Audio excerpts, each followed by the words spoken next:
Welcome to a special episode of Adventures from the Shed. Join us as we sit together and talk about the Tavern Tales role-playing game. Bridget, Mickie, JJ, and Joe gathered together for this special video episode. Enjoy. 9 o'clock? Yeah, we can do that. Alright, it's going. I think we're good. Alright. The heck is that? The heck is what? Oh, do you hear clicking? Yeah. It's the metronome. Let me see if I can turn that off. Thank you. How about now? That works you beautifully. have to talk You can talk in time. The king. I like it. And I could change the beats per minute. And then to like when 120. your time slows down, then you can talk. Talk slower. Alright, so we are here tonight. We got the same group together to talk about Tavern Tales. So we played Tavern Tales as this group. It was a few weeks ago now. We had a session where we got 3 play sessions in and a review session. And what we want to do now that Tavern Tales has been funded with Kickstarter, we want to take the opportunity to talk through a little bit of character creation and talk through the game and maybe give some thoughts and advice for the creator. They have a Reddit community going, and one of the things he has asked in the Reddit community is, what do you want the book to be like? And another thing that has just come up is mechanics discussion, like rolling dice.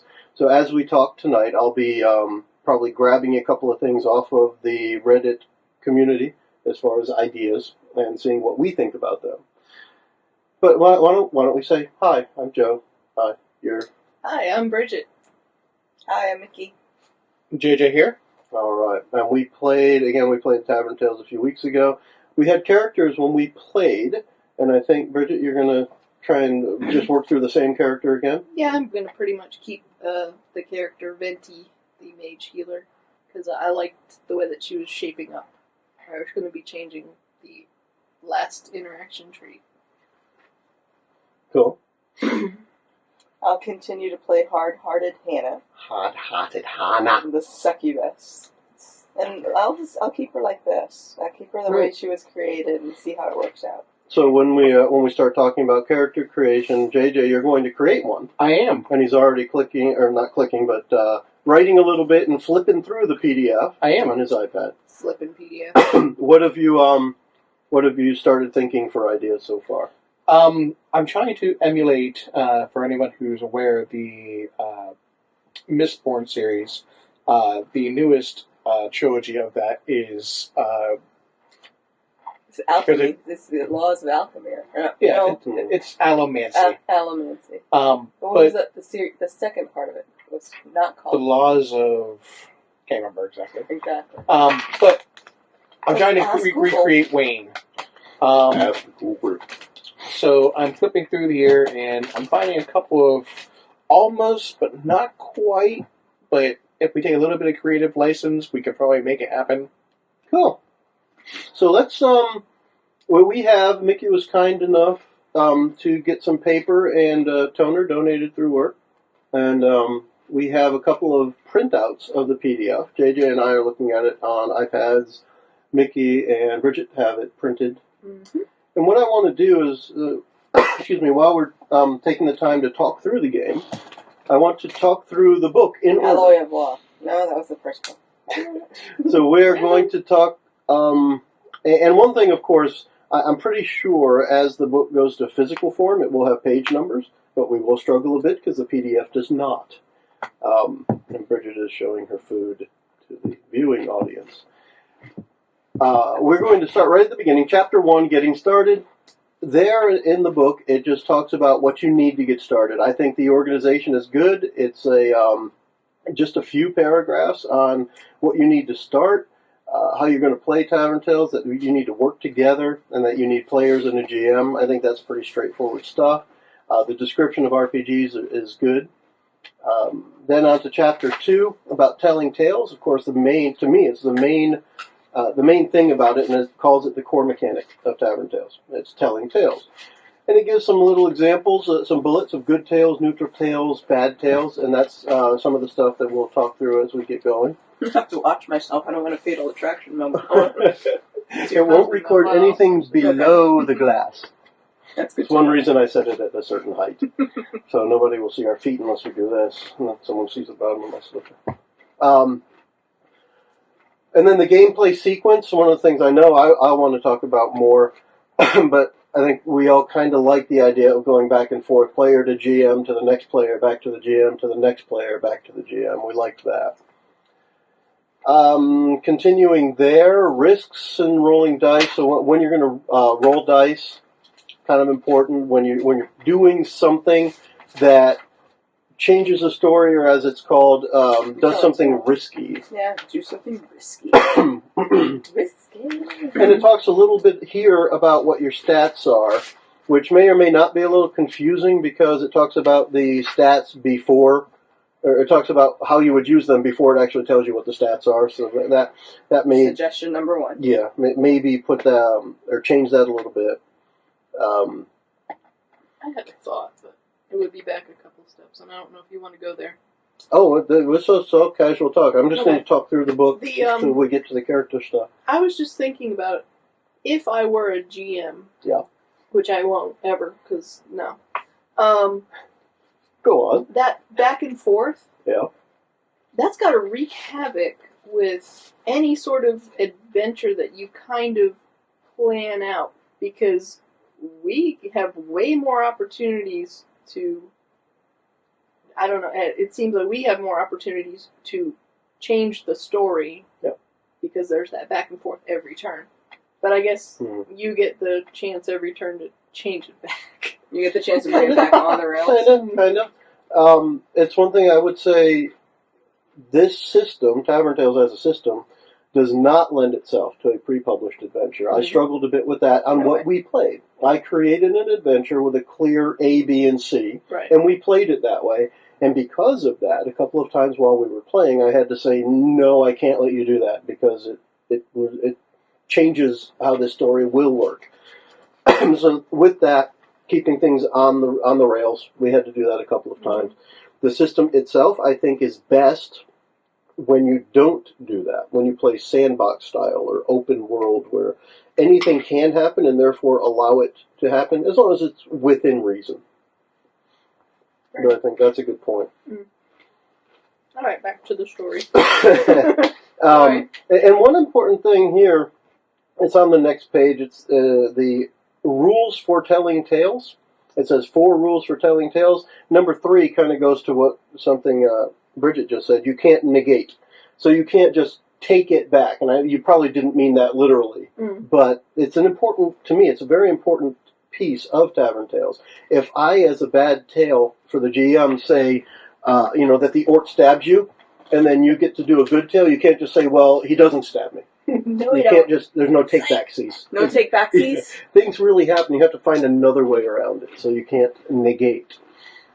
And I also like the interesting way it's worded, rule number 1. Wait, so along those lines, taking your orc example, you tell a bad tale and say the orc stabs you. Could I then tell a good tale and said, yes, but I had my trusty, thick, 3-inch book It's neat in a book in that particular pocket, and the knife grazed off of the book.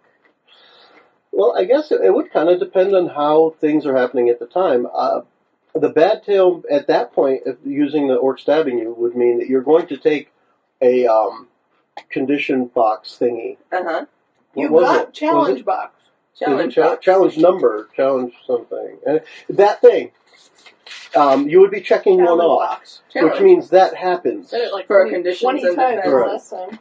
Challenge box. Challenge box. Yeah, you would be checking off a challenge box, and you can't then. So I just said the bad tale. On your turn, if you get a good tale, you can't just undo that. You would need something that fixes it, right? So in that case, no. I could heal you. So I would have to get healed or bandaged it or something. I couldn't just say, the knife glazed off you my find book. a way to deal with what did happen, not change what happened. You deal with what the outcome was. That's a fine. I think. I don't know about other players, but that's something I think that needs to be clarified. I agree. It is clear in that it's stated clearly, but giving examples of how you cannot negate. We're upset that all the guac is gone. Mickie, are you on that page? The rules? I am. can you read rule number 1? I'm just curious how someone else reads it. I just put a carrot in my mouth. Yeah, I would ask JJ, but he's busy looking at stuff. I know, right? So. Just put it in my mouth. I'm done eating. All right. There you go. Then, All right. Bridget, you read. Rule number 1. I'm Rule curious number how one. it comes out with somebody else. And then tell me what you think of how it's worded. Rule the first. Be logical. Tale must be reasonable and logical. Everyone has to adhere to the laws of physics and common sense. Of course, things like magic might bend the rules, so what's considered logical changes based on context. What do you guys think of how that rule is worded? This is the word of the GM. Praise be to Joe. Praise be to Tavern Tales. How about that? So everything must be reasonable and logical. Yeah. We're all going to get struck down by lightning. I hope you realize this. Yeah. Well, we are in the upper floor. So we're in the upper room. We're safe. Yeah. We're safe. Unless it hits this room. I guess you can't do anything that's too outlandish. Mm-hmm. Is how I interpret that. Does that mean you can't fly? So, let me take it to the place where I was going, and JJ will probably agree with this one based from the GM's perspective. If a sentence says everyone has to adhere to the laws of physics and common sense, to me you have to have an ending to that statement that says, as you have defined in your game world. Mm-hmm. Because physics in your game world is different from physics in the real world. Right. And then there's crazy enough to work. Yes. So I don't like what sounds like an absolute statement. Everyone has to adhere to the laws of physics and common sense. It does go later to say that what's considered logical changes based on context. Yeah, but physics in our game worlds changes based on context. Flying monks. Succubus, for Pete's sake. That can mess with your mind. Yeah. And, I mean, you could call that psychics, but then you don't adhere to laws of psychic because that isn't a law, right? No. If anything, you'd have to call it physics. Anyway, so I had a little gripe with that, and maybe it's just the wording. To me, it's very important that it would be, once you've established the laws that govern your world, everyone should adhere to those with some exceptions. The crazy enough to work exception is a good one. That was probably why the second sentence was there. Mm-hmm. That what's considered logical changes based on context. Right. But, I mean, would that also mean that the laws of physics would change based on context? I mean, you could say this is a reduced gravity world, so when you jump 20 times higher. Mm-hmm. Yeah, but you fall 20 times But farther. But it's a slow fall. It's a slow fall. Yeah. It's a slow fall, which Controlled means fall. that that archery is like amazing. Oh, But we can make... You jump. And this being part of my point, and maybe we wrap it up as we move on to the next things, but you could have a not equal gravity world. You could have it where you can jump high, but you fall faster. Right? Going up, why not? I mean, that's the point. You can have create anything any you want. Yeah. That then becomes the rule in the game world you're playing. Anyway. And then, I mean, to me, rule number 2, the usual, GM can veto. You get the opportunity. That's standard. Is that right? And then I like 4, use the rolling player's perspective. And that's an important one because they give an example, I think later in the book, where, hey, the light just turned off. Let me, where did I put the remote? Let me press that button again. Mood lighting. Let's not do that again. They give an example in the book right there about how the paladin and the rogue want to do something different, and what's a good tale for one is a bad tale for the other. But it's the person, it's the player who's currently going as the perspective you go through. And I think that's an important thing, too. I like the second part of number 2 where it says that if the GM vetoes more than once or twice, then something's wrong. Yeah. Yeah. You're either being unreasonable or you're being too strict. And I would agree with that. I think, especially the way that we play normally, in our games, I hardly ever say no, because I think no is a conversation stopper, and most of our games are conversational, so it's a shame if no happens to come out. And if it comes out too often, then we keep stopping, and that's not a good thing. I'm going to flip through to the next page, increasing and decreasing rolls. It's something that we did. And as far as I'm concerned, it's something that does need to be clarified more. I just threw it in there that you were using a trait. So let's say this roll is increased, and you're going to take the highest of the 3 d20. So that was the way I used it. I think it ought to be, I don't know, if that was true, if we even did it right, then that should be spelled out. What it really says is if something is really easy, do this. And then for decrease, if something is really difficult, then use the lowest of the 3d20. Oh. But I liked it as, I mean, for example, when you go to use a trait, and Mickie, you did this with Hannah. Mm-hmm. You're going to use the, make them feel good so that they give you something that you want. Blissful agony. Using that trait, you have to get something. There has to be a way for the roll to be better because you're still telling a good tale. You still have to roll.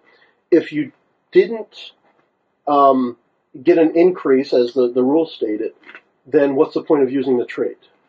You know what I mean? There has to be some benefit to having that trait because you gave up points, which we'll talk about in a minute. So I treated it that way, and I think that's something that could be clarified. I'm going to flip ahead past chapter 3. I'm going to be going, I think, about, 10, 15 pages maybe. We're going right to chapter 5 now, building a character. And this is where we're going to get JJ to talk a little because he's doing it now. And, excuse me, I'm going to name a couple of the spots here, or actually, Mickie or Bridget, if you want. Either of you want to read like the stats and what they are?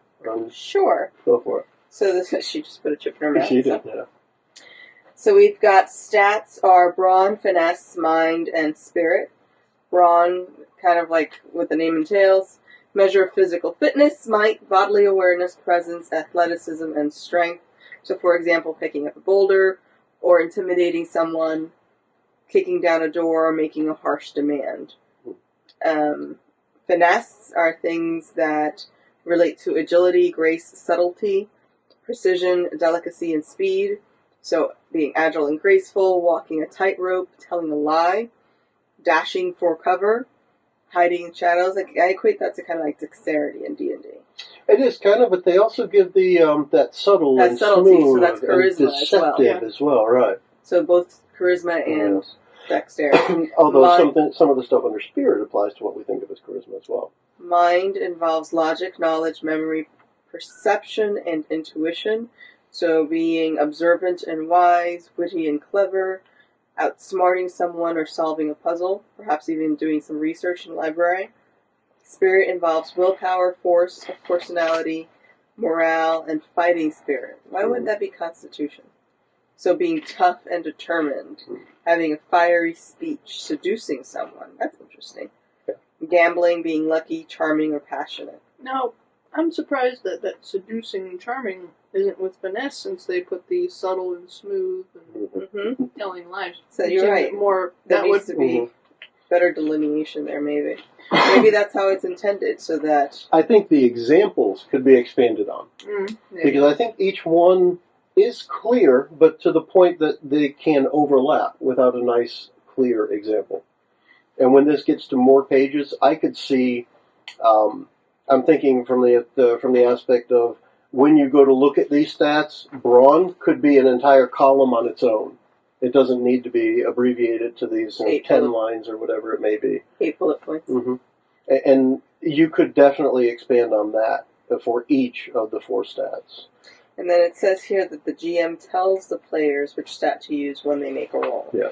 So we get to that point of I'm doing X, and then as a GM I say, well, you're attempting to intimidate somebody, so that's going to be brawn. No, I think last time we kind of were collaborating to use their word on which stat it actually applied to. Because we were trying to move quickly, trying to play it organically without necessarily knowing all the ins and outs.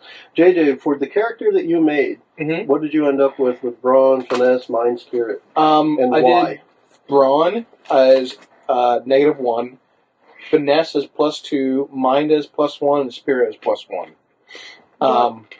And what is it about that character that made you pick those numbers? Wayne isn't very strong, and he doesn't need to be because he's resilient. He has a natural resilience to it. He heals from wounds that would, fell on a normal man. No, wait. What were his numbers? -1, +2, +1, +1. -1. Okay. Because I was like, 1, 2, 2, 1. Yeah. I was trying to figure out how many that was in my head. And I want to take this point to mention the way the numbers work. So when we roll, you're going to add the modifier from the stat onto the roll. When we're rolling 3d20. The typical roll, you take the middle number. I'm no math magician, but what do we feel like the die curve there? And when you're adding 3 to a d20 roll, how does that feel? Because you guys did all the rolling. I didn't. What did you think? I know I had a +3 in my brawn when I was playing the Prim. Yep. And it felt like unless I rolled a 1 or a 2, there was no way I was going to fail. Okay. It definitely, it's rare to have a +3. If you're it's expensive to have a +3 for sure. So even a +2 finesse, I was rolling Hard-Hearted Hannah. I built her with a +2 finesse, and even then, it was kind of like 50-50. Yeah. It worked well when I got to increase. Yeah, when you take the top number. When you get the top number, then, it's awesome. But for a normal roll, where it's in the middle, it can go either way. Yeah, I mean, it's only the +2, it's so you had to have a minimum of it's 7. 10% right? of a d20. I mean, you had to have a +7, right? To 8? succeed. 8 or better. 8 or better. That's a good point, yeah. So that's just... We've only got 4 rule books out. That's a 6 or greater on the Damn D20. light. What does that do? Moonlighting. Why is it going out? So, what is it, 8 or better? I have the only control. Yeah, it's 8 or better, so you get to roll a 6 or better, which 6 is... or better. You pretty 33% of the time you're going to do that. Or 60% of the time. The other way. 66%. That's why I'm not a math magician. The die mechanic is very different from anything that I'd played previously, where you're picking the middle number. So I thought it was odd, but neat, because it was different. And like Mickie, you said, you get to roll 3d20. We love rolling dice. Yeah. That's why we play this. So now, how are you going to argue with that? anytime you use a trait that you pick, you get the top number. Well, that's what I did, and that's what we were kind of just talking about, where I mess don't that know up? if that was right or not, but that's the way I did it, because otherwise, what's the point of a trait? Because I was just looking back at that bolstering thing, and I'm like, okay, well, that's kind of what we did, but it doesn't actually say that. And bolstering is a little different. You're getting yourself ready for the next time you use it. Whereas it says it typically comes from traits or extensive preparation. Now, bolster is a key word in a trait. It'll even tell you you're bolstered to blank, whatever it is.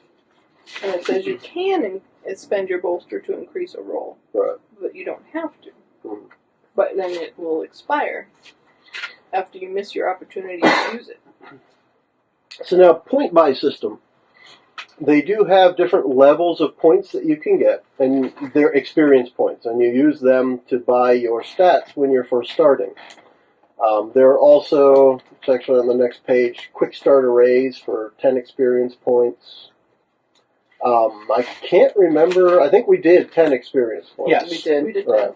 So, it says the default is 10, but you may want to go up or down. So the way it works, JJ, you just did it. What's the economy for doing the stats? You have it? 1 point costs 1. Yeah. Going to 2 point costs 3.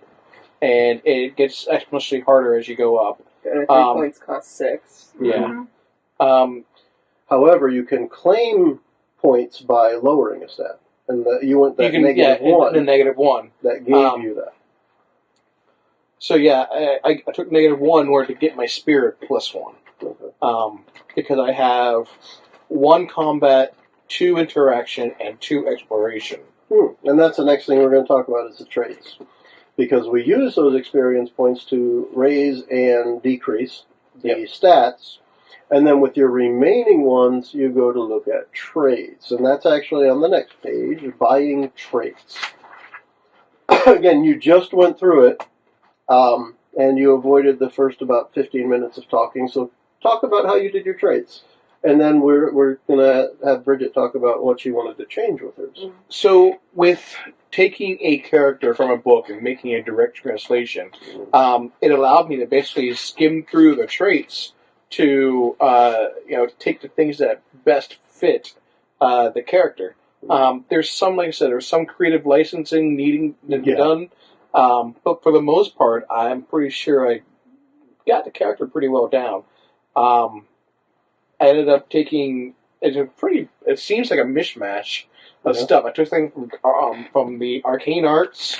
I took something from thievery. I took something from the soldiering. I took something from bardic lore, and I took something from artifice. Okay. So I'm all over the place. And when you go to look at the traits, they're split up into the 3 sections, right? Yeah, the combat, exploration, and interaction. Okay. And the points, you have to spend the points based on those. the same tiers. Yeah. So the first one you buy in combat is 1. The second one you buy in combat is 3. Right. For sure. So it's the same for each of the 3 categories. Is it even categories? Okay. Yeah, it is categories. Right into 3 categories. All right. I try to get the right words from the book. Yeah. Okay. Now, with that, you just went through the system. What did you think of how it's laid out? Kind of ignore the idea that there's no page numbers. Yeah. And this guy named Art has his picture everywhere. Yeah. Right. Art, dude. I think it's okay. Obviously, even though it is as and there are some that are much more fleshed out. Like Arcane has a lot of options versus you get down into it a little bit more. What Elements here has very small options. Mm-hmm. I remember there's one thing in the Reddit post where he's going to try and get to a certain amount of traits per category. Mm-hmm. So it should even out, I believe. I don't remember what the number is for sure. I don't know that that's necessary. I did like that there's somewhere like it allows you to basically take over the story a little bit. Yeah. I like those. Now, one of the things that I had a thought about, and Mickie, you kind of created your character the same way that JJ did. Bridget did hers differently. Both Mickie and JJ, you knew what you wanted to play, and then we just kind of went and found the things that we needed. Bridget, though, was looking through the whole thing. What was your experience when I think you had an idea of what you wanted to make, but you had to look through everything to find it. Yeah, it took me, I pretty much had to read through everything, and I'm still not 100% sure of my interaction trait that I'm going to pick. Because I didn't really you weren't feeling Port in a Storm.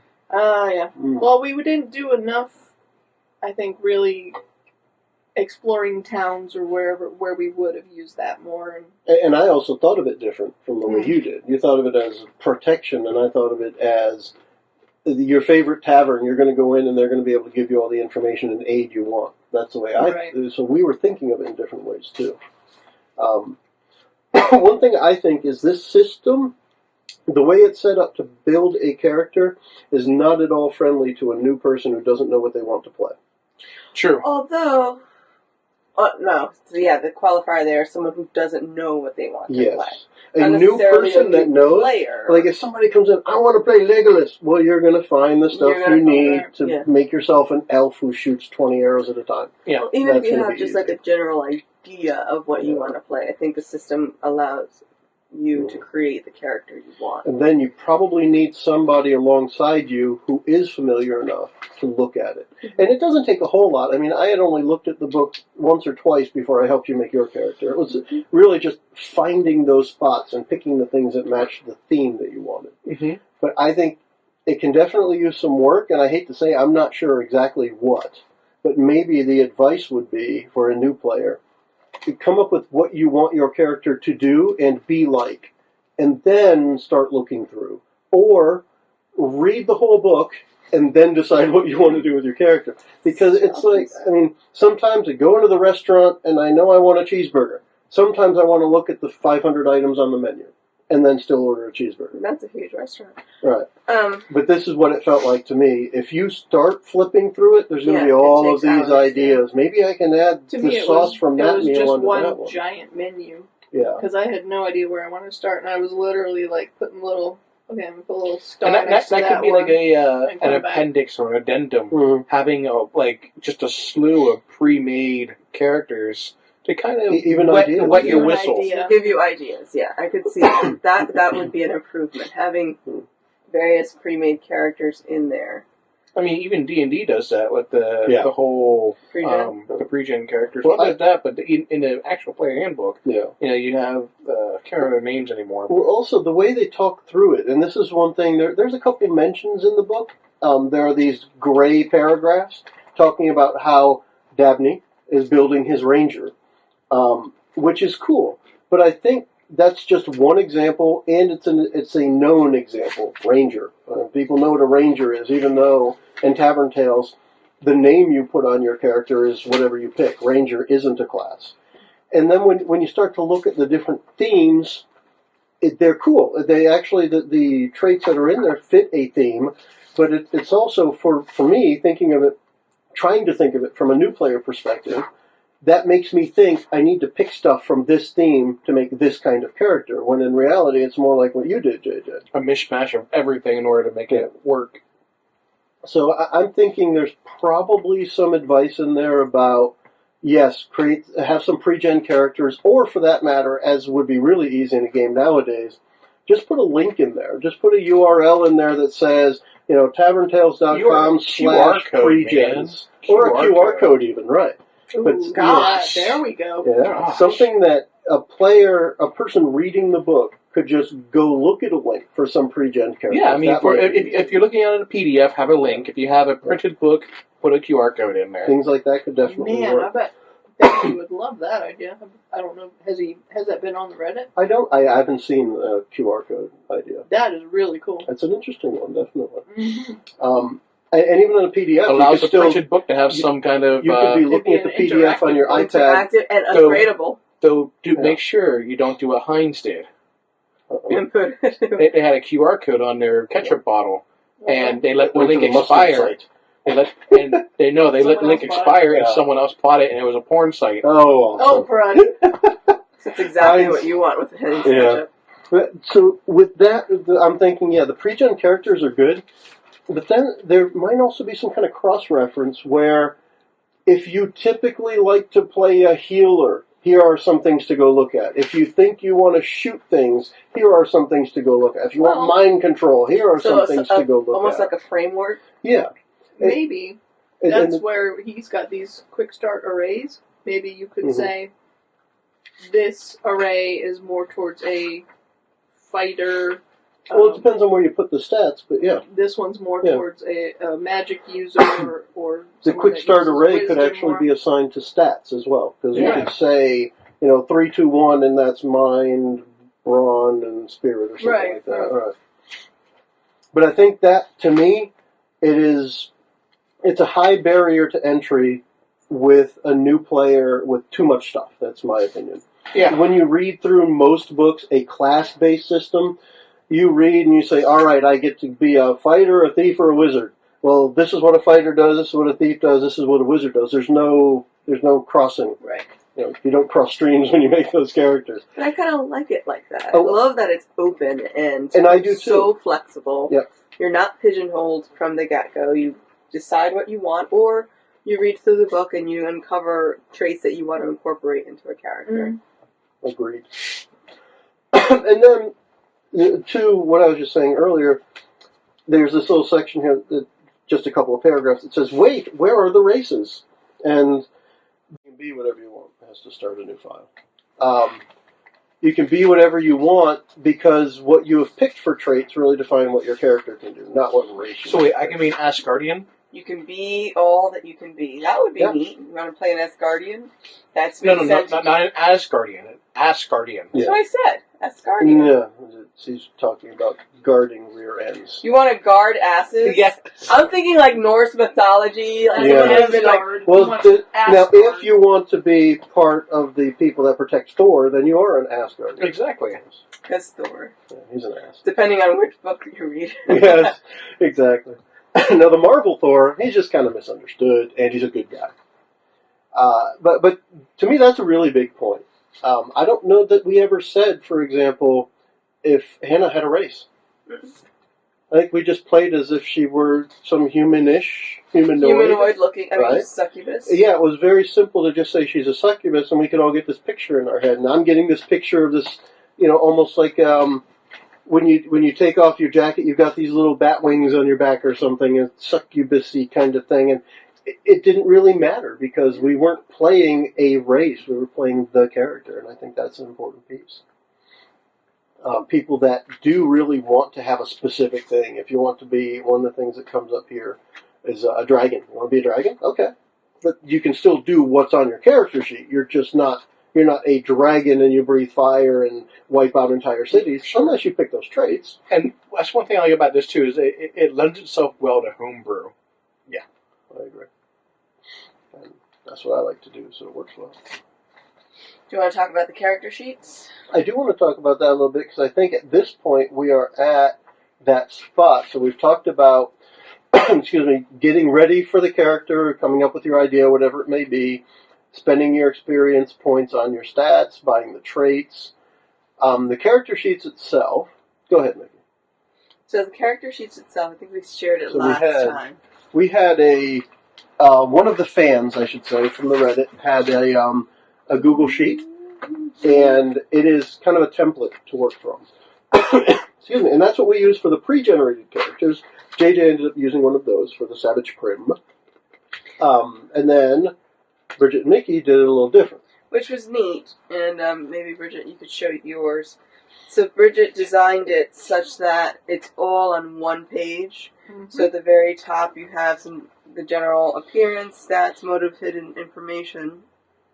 Then directly below it, you have your attributes, brawn, finesse, mind, spirit. Right. Then directly across from there, you have your challenge box to collect conditions and defenses. Then you go into your traits, and we kind of set them up horizontally into 3 areas. So I imagine it would be like a little bit of a grid there. And that pretty much captured everything. It's on one sheet. There's no flipping. Mind you, it's not like this is like super cumbersome. It's 2 pages, so you just flip. It just has expandability is all that does. What I found you was could put more on that sheet. Yeah. Correct. You could put on this one, but this was a good start where we're not flipping back and forth. Everything's right in front of you all the time. What's needed for me on a successful character sheet, and this is something that has been on the Reddit. People have mentioned character sheets, both from that Google sheet, and then a form-fillable character sheet was added here as well. But to me, the important things need to be in the forefront. And I think some of it's lost on that Google sheet, which is one reason why it made sense to write it out. But the things that you're going to use most, you're going to use your stats, because those are the numbers you're rolling against the most. And you're going to be using your traits, because those are the things that are going to key into how your character interacts with the world, specifically your character. And then, of course, the challenge boxes, because you need to have those readily accessible. Whereas I think like appearance and motives and stuff like that can go on the back, because you're going to reference those maybe once or twice a session. Maybe, It depends. So I could see maybe just the character name on the front, appearance, motives in the back, along with inventory slots and item traits. Back of the page, move traits and upgrades to the front of the page. That way all the stuff that you need on a roll-by-roll basis is right there. Yeah, I think. Did that make sense? It's very important to me that, and I want to pick on other systems for good or bad, but the new D&D 5th edition starter set that we had played, the character sheets on that, and it's typical with a lot of D&D character sheets, you have your stats, and they're kind of like on the left of the sheet, and then right next to it or right under it are the skills that you're going to use. So the things that you use most often are all found in one spot.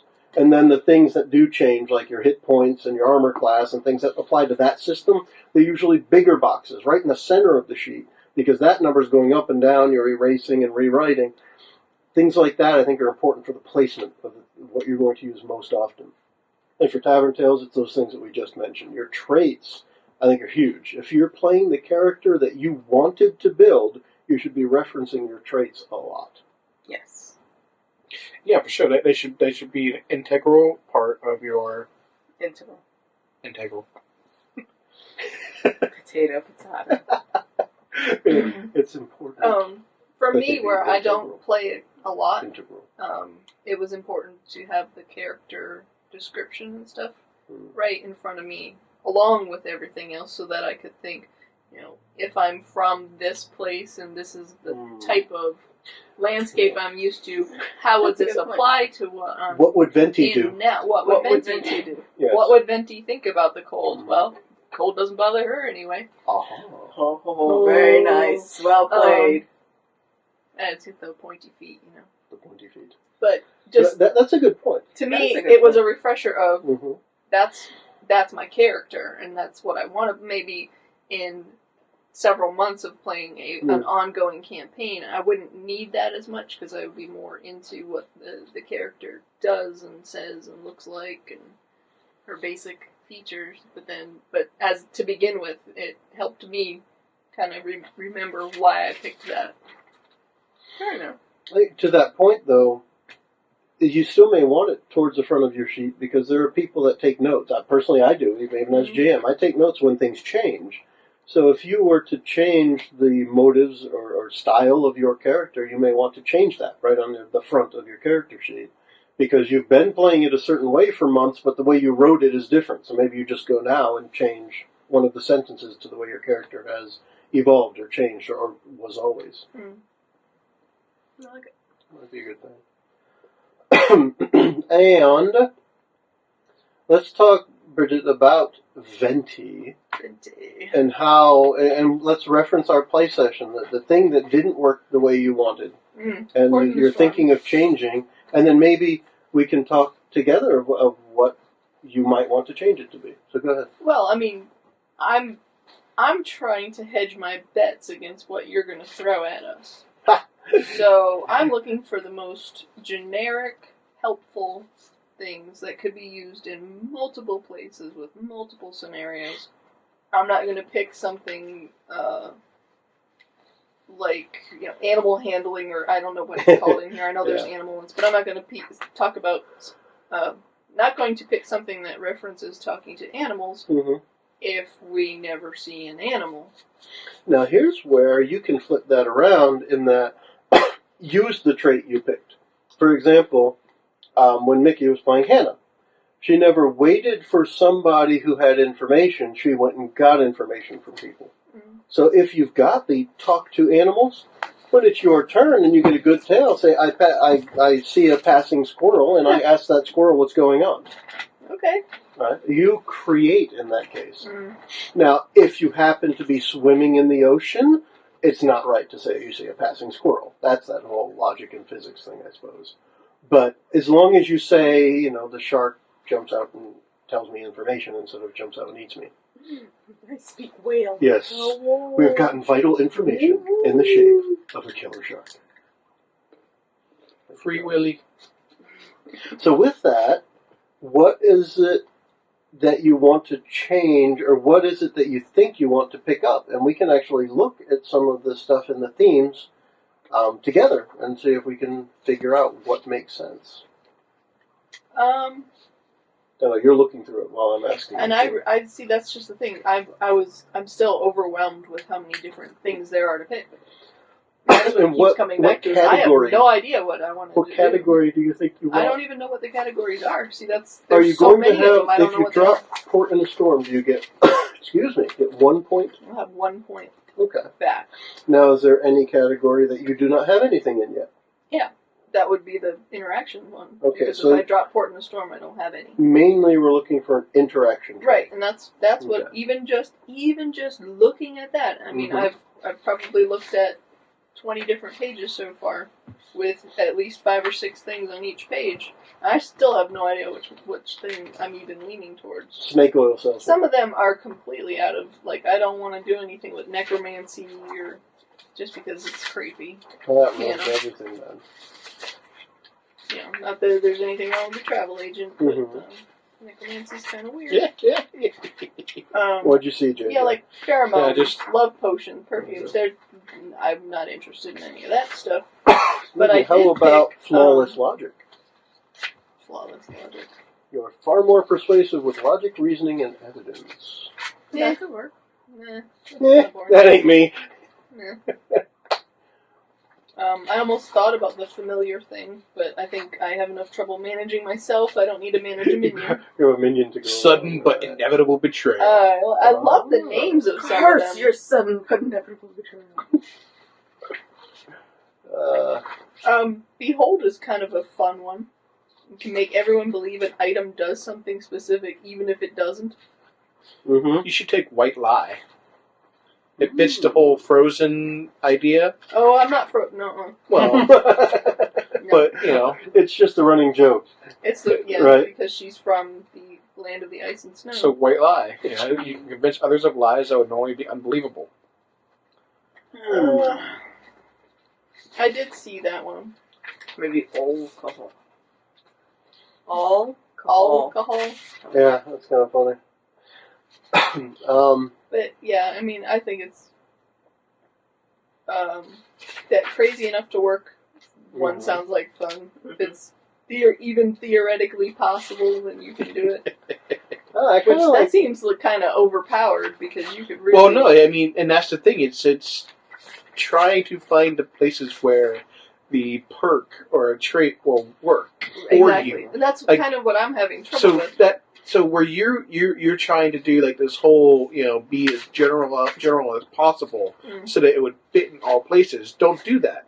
Look for ways to twist the tail to fit your trait. Okay. Yeah. Maybe I'll pick terrifying glory. Make everyone stop what they're doing and give me their undivided attention, even if just for a few moments. Bellow a command, do something terrifying, showcasing your incredible grandeur. You could pick the exact opposite, which is play possum. I could go all Galadriel. I could go all Galadriel on them. Oh, show love me and despair. Yeah. And then they'd be like, King, you'd have okay, Venti, go sit down in the corner. What would Venti do? She freaks us out. That's what she does. You are all beneath me. Still air. I could give the condition silenced to something for several hours. Cannot make any noise whatsoever. This one's kind of weird. So that's like Spark. shut up. Oh, Spark I thought was really neat. I just didn't think you can give an item sentience. Yeah. I said, so you're like creating. I don't need to have any minions. The last thing I need is for my coat to talk back. We should all do it. What's that? Take Gestalt. No. Take Gestalt. Inquisition. Inquisition? You can force someone to honestly answer one question if they're injured, or answer all of their questions if they're defeated. Nice. Man. No. That's pretty good. That's interrogation right there. Oh, yeah. That's just all you have to do is give him a hangnail. I can't say which page is that on. No. It's not. It's way down in transformation interaction. It's way towards the back. Essentially what it is you can fuse with other willing creatures and become a single entity with all of your combined strengths and weaknesses. By our powers combined! It's Mighty Morphin Power Rangers! Yes. Do-do-do-do-do-do. Yeah, that would be pretty funny. We are Voltron. I abandon all hope. But anyways, yeah, so I mean, there's a lot of choices. And this goes to something we said in our review. There's so much to pick from that if you are creating a character and you don't know, and sometimes even if you do know, it can be very difficult to determine, especially thinking from the different perspectives like we just said, where Bridget's wanting to make a character that fits in the world, and JJ and I pretty much just said, well, just make the world fit your character. Exactly. in the way this game is designed, that is a perfectly reasonable approach. It is not, you wouldn't be taking over anything, you would be contributing to the game, which is what you ought to be doing. You're telling tales. Mm. In a tavern, I guess. Tavern tale. Except we didn't hit a tavern, we hit the coffee shop. Yeah. Close enough, right? Okay. I should just do this one to go along with Hannah. You can make them feel good. I'll get the Shatter Mind. Give someone a psychological condition. So good I cop, can bad just cop. make all the Good cop, orcs yeah. Good cop, bad schizophrenic. cop. Yeah. Like, you don't want Brainwash you is don't want to actually tell her? neat. I don't know if you've seen this one, Brainwash. You can What's that? add or remove a memory or personality trait from someone you're touching. Yeah, I did see that. I didn't want to touch anybody. Well, there's that, I suppose, yeah. The healer that won't touch anyone. They're icky! Yeah. Well, I heal with potions. I don't heal with touch. I may go with that psychological condition to Shatter Mind. Yeah? Either that or Soul Gem is kind of neat. Transform the souls of the dead into treasure. So anytime we kill something, we can get treasure. I mean, we Or do. just kill things. We gotta pay randomly. bills, you know? Gotta pay the bills. Kills, pay the bills. Get it? Huh? Oh, Lord. This, Voodoo. some of these, Voodoo, what that voodoo theme that was you this just- now? Thievery. Some of the interaction ones under thievery are I thought, kind of neat. I don't remember reading some of them. You mentioned White Lie earlier, but things like, was it second identity? Come up with a complete second identity for yourself. Neat. Yeah. And yes, you have one to keep track of. Instead of Venti, it could be like Grande. Lobotomized. I also like creature. the, it was me all along. Yeah. It's some really neat stuff. Obviously, it's a neat game. Mickie, you've been now looking through a lot of them where you had not when you created your character. What is intriguing to you? Has anything sparked an interest compared to what you'd had? No, it's fascinating to me. There are a lot of options. Hey, there's some sample patrons in here. Yeah. I We see didn't those go through. Yeah, we didn't go through them mainly because we had a predefined adventure, so it didn't make a whole lot of sense to do that. before. What is a patron? Maybe I'll go with Impale. Within the game, it does describe it a little. Go ahead. Impale is pretty cool. When you attack someone with a melee or thrown weapon, you can give your target the condition impaled. Because I have Is that my, under my interaction? staff.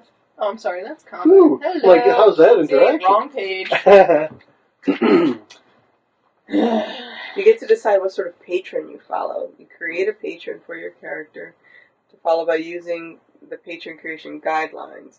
Ever check with the GM first. The GM may want to use a unique setting where the patrons are already established. In that case, you may be able to work with the GM to modify the established patrons to suit your taste.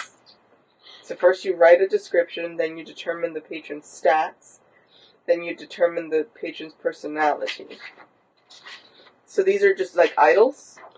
It could be. I kind of read it as it's as a, just use the terminology, as a cleric. That would be the deity you might follow.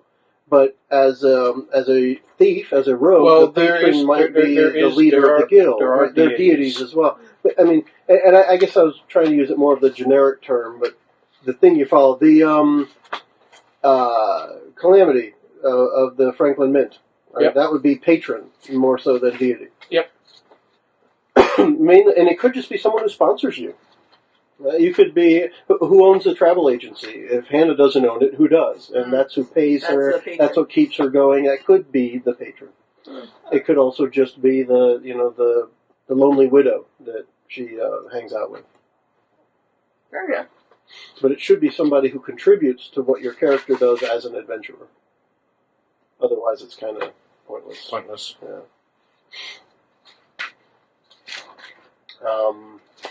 Yeah, It's I got hours think I in here. would do that. Yeah. It's, yeah. What makes me struggle with it is when it comes right down to it. Say you left your 4 stats at 0, and you take 10 experience points into this. You're still only picking, I don't know what the real math is here, 3 if you did 1 from each, and then you couldn't even get 2 from each because that's more than 10, isn't it? Yeah, it is. Yeah. So at most, you're only going to get, I think, 5. I'll say 5. Somebody else can do better mathing. I had 5 last time because I had. No. But you averaged out. You pretty much are at 0. You have a -1 and a +1, don't you? I have a 0 and a 0 for Brawn and Finesse. Okay. And then I only did Mind and Spirit in order to give me the points to do 2 combat, 2 exploration, and 1 interaction. Okay. But my point being, there's so many in here that if you're only going to end up with 5, you have to pick the ones that you really like. I guess that's what and it takes a long time to get pulling that trigger. I'm just like, Yeah. oh, I don't want to use my points. And I mean, to their credit, there are significant advantage. Like, they are not insignificant. They're good. They're all very well defined, I think. Right. And some of them seem so simple. I read earlier the play possum. You can appear dead. That seems, on its face, it seems like, oh, okay. So does it just mean if a bear's coming to get me, I can play dead and it won't attack me? But it could be so much more. You could be in the middle of combat and boom, you play dead, and they leave you alone and go away. And you happen to live to fight another day because you played dead. Play possum. Now, Right. here's another thing. If I do pick that Soul Gem one, the definition is kind of vague. You can transform the souls of dead worthy creatures into treasure. Then it says the GM decides how much. But what's a worthy creature? What's a worthy creature? I'm Not an- going to say a rats. squirrel is not a Yeah. worthy treat. Rats and squirrels are out, but maybe a sentient. I would say where I would start to draw a line would be something you would fight would probably be worthy. So, Something that just exists as background noise is probably not so worthy. I'd say sentient, pretty much. Maybe, Not a but- bear, well, but maybe an orc. or the something thing like is, that. if you fought the bear, then maybe. I mean, maybe it's a very important bear to the story. Then that would be an important thing. Yeah, but if it was important to the story, wouldn't it be sentient? Not necessarily. It could Because the just dragon was sentient. Yeah, but it could just be something. That, I'm just going to say sentient. a bunch of times. It could just be that the treasure is in the back of the bear's cave, and the bear just had cubs, and there's this whole little story behind it, and it becomes important. Bear. Right. So, I stick another moral dilemma in there that in order to get past, you're going to have to try and kill the mother or sneak by or do something with the babies or whatever it would be. Now, this becomes an important creature that might work for that. If you happen to kill it, its soul may be important. I think I'm going to go with the shatter mind. Go with Give it. him a psychological condition. Yeah, Make him a you should. psychopath. Make him hallucinate. That sounds like fun. Sounds like a good time. So after reading through it, is there any structure that you think could be changed in the book that would help what this is? Sorting through these traits, I don't know. Like, if you Yeah. had a... this is kind of where it's... like, if you ship the PDF, you ship it with an Excel file as well. And the Excel file is searchable, like, by... You can look for just interactions, Mm-hmm. and then, break it down by that, or you break it down by the source, like Arcane and stuff like that. So, that way, it would help you find things a little bit easier. It makes me wonder, I'm thinking, another comparison, think of, I think it's in the 5e books now, but you get the full spell list with all the descriptions alphabetically. Mm-hmm. And then, under cleric, you get cleric spells, and it's just the name of it. And then you go look up the spell. Yeah. So maybe it's something like that, where all of the traits are master there, or they're index. by theme, but then afterwards you have the full list of interaction traits by name only. And then you can go find that name. But then they would have to be alphabetical or something in order to sort it easier. I just find it... excuse me, I know the emails I exchanged with Dabney, he thought it was curious that we had a hard time talking about the character creation. And I think maybe he's intimately involved with it. He wrote it. But it is definitely... It's daunting. That's my word. To go through this because of how much is there. And I think overall we're a diverse group of people here. I mean, we've got an IT guy, a college student, a city employee, and a banker. We ought to be able to figure this stuff out. So I don't think it's because we're too naive or not quite smart enough or whatever it might be. I think it is actually a little difficult to just sort through it when you're trying to create that character the first time. And I would guess if you spent enough time beforehand, say, that was all you were going to do for a couple of nights, Mhm. a few hours at a time. Just sit there and read read. through them and make a mental check mark of yeah. what. That's primarily the reason we didn't play Dresden Files the one night. Oh, God. Just Yeah, because it was of too how much. intimate Oh, that Yeah. character creation But process I is. think just kind of let the descriptions sit in Mhm. your head and go, okay, that one, and that one maybe, and then you just write it all down. Where I'm just kind of skimming through And- really quickly, and we're trying to play. So, like, for this is kind of where it creates a more intimate character. Mm-hmm. Because you know it a little bit better. Whereas, like, typically whenever I play D&D, I'll think of a theme and I'll play it for a little while, and then a character sort of emerges for me. Right. You good have a point. name and a class and skills, and then the character kind of rounds out Yeah. afterwards. We're catching the nap on tape. On tape, good gosh. On tape. Got It's this on little VHS! thing. Yeah. So with that, one of the things that I was saying, I think I may have said it in the review, if we were to start a new campaign of Tavern Tales, I would expect the entire first session to be character creation.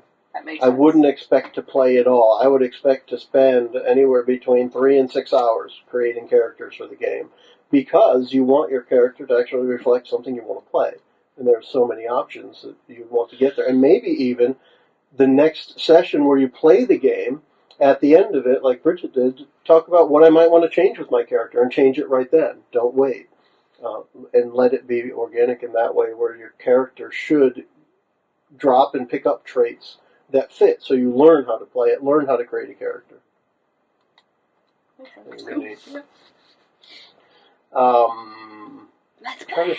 I'm trying to think if there's anything else that is pertinent in the book. There are plenty of things in the book. I think overall the organization is pretty good. Yeah. I'd like to see myself more diverse examples. There are plenty of examples. With the character creation goes through the creation of one character, and I think it would be neat. Again, using examples from other books, they'll give you how the fighter was created, how the wizard was created, and from a player's perspective. So John wants to play the wizard. John picks intelligence because that's a primary stat The quick for a build wizard, guide. right? Mm. Something like that, but it makes it more difficult here in that it's so open. But something like that, I think, would help. We mentioned a couple other things like that. But I can't think of anything else right now as far as how the organization was, how we got started, the characters, and how the book was laid out. We didn't use the book all that much, so that would be one. I think we used it more in this time, Yeah. not playing. So with that, I think we'll wrap this up and Bye, everyone. say goodbye. Bye. Goodbye. Goodbye, everyone. Bye. Bye. Goodbye. Goodbye. Bye. Shut up. Thanks for joining us as Adventures from the Shed talked about the Tavern Tales role-playing game. Make sure you visit us at adventuresfromtheshed.com.